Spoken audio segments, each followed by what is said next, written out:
ابراہیم تیمی رحمۃ اللہ علیہ کہتے تھے کہ حضرت عمر رضی اللہ عنہ نے ایک دن فرمایا کہ میں اپنے دل میں سوچتا ہوں کہ اس امت محمدیہ علیہ الصلوۃ والسلام میں کیسے اختلاف ہو سکتا ہے، نبیھا واحد و قبلتھا واحد، جب ان کا نبی بھی ایک ہے، جب ان کا قبلہ بھی ایک ہے علیہ الصلوۃ والسلام، تو یہ کیسے مختلف ہو سکتے ہیں؟ تو عبداللہ ابن عباس رضی اللہ عنہ نے کہا امیر المومنین، ہم لوگوں پر قرآن نازل ہوا، یعنی ہمارے سامنے رسول اللہ صلی اللہ علیہ وسلم پر نازل ہوا، فقرانا، اور ہم نے قرآن کو پڑھا، ٹھیک ہے یہ بات، ہم تو گمراہ نہیں ہوں گے، لیکن ہمیں پتا تھا کہ قرآن کی یہ آیت کس موقع پہ نازل ہوئی ہے، کس معاملے میں نازل ہوئی ہے، قرآن نے کیوں یہ لفظ کہے ہیں،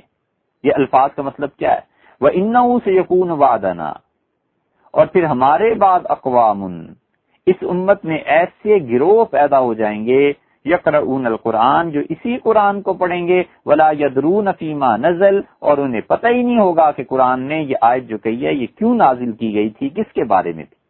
غور کر لیجئے، یہ جو اب درس قرآن کے نام سے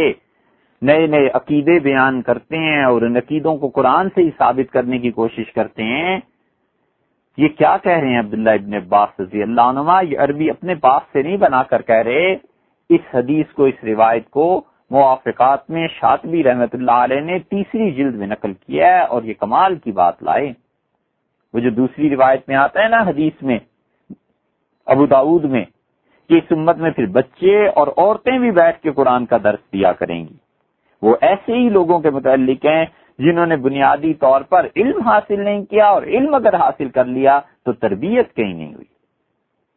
اور جس شخص کو علم ہو اور تربیت نہ ہو، اور تربیت ہو اور علم نہ ہو، پرے کاہ کے برابر ہے، اس آدمی کی رائے کا دین میں کچھ اعتبار نہیں۔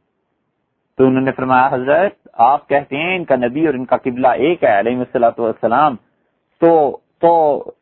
یہ اختلاف کیسے ہوگا؟ ایسے ہوگا کہ ایسی قوم ہمارے بعد آئے گی جو قرآن کریم کو پڑھیں گے، انہیں پتہ ہی نہیں ہوگا کہ آیت نازل کہاں ہوئی، کیوں ہوئی،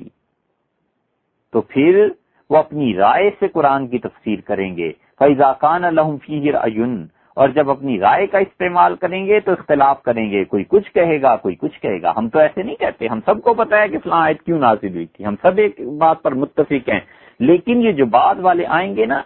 جب علم نہیں ہوگا تو اپنی رائے کا استعمال کریں گے، اور جب رائے کا استعمال کریں گے تو اختلاف ہوگا۔ فَإِذَا اخْتَلَفُوا، اور جب اختلاف کریں گے تو اقتتلوا، ایک دوسرے کو قتل کریں گے، ماریں گے ایک دوسرے کو،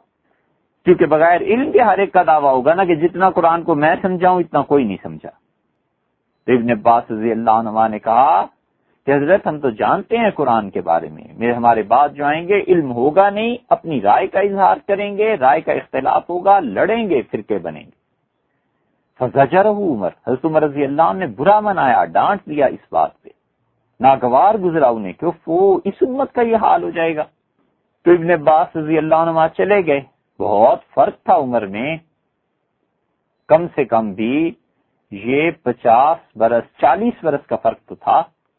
ابن عباس رضی اللہ عنہ کی عمر حضور اقدس صلی اللہ علیہ وسلم کے انتقال کے وقت 10 برس کی تھی، اور حضرت عمر رضی اللہ عنہ تقریباً 50 برس کے تھے، تو 40 سال کا تو فرق تھا۔ تو بچہ اپنی رائے دے رہا ہے گویا۔ حضرت عمر رضی اللہ عنہ نے ڈانٹا، تو کہتے ہیں میں چلا گیا، اور پھر حضرت عمر رضی اللہ عنہ نے کہا اس لڑکے کو بلاؤ، اپنے گھر تشریف لے گئے، پھر مجھے بلایا